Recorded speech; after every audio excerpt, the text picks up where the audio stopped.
आज घाटकोपर या ठिकाणी कोल्हापूर तालुक्यातील सर्व निष्ठावंत शिवसैनिक यांची तालुक्यात होऊ घातलेल्या जिल्हा परिषद आणि पंचायत समिती निवडणुकीच्या अनुषंगाने या ठिकाणी आज मीटिंग संपन्न झाली। गेल्याच आठवड्यामध्ये प्रभारी तालुका प्रमुख अनिल नगावरे यांनी भाजपला जो पाठिंबा जाहीर केला होता तो या ठिकाणी कोणत्याही शिवसैनिकाला मान्य नव्हता।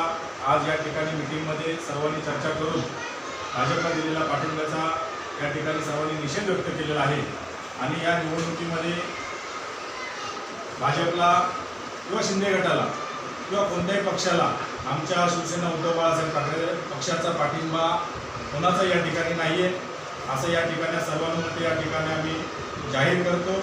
आणि आजची मीटिंग या ठिकाणी संपूर्ण कोल्हापूर तालुक्यातील निष्ठावंत पदाधिकारी या ठिकाणी अतिशय चांगल्या प्रकारे या ठिकाणी आपली मतं मांडून या ठिकाणी आपले विचार मांडले। त्यामुळे सर्वांना धन्यवाद देतो। जय हिंद, जय महाराष्ट्र।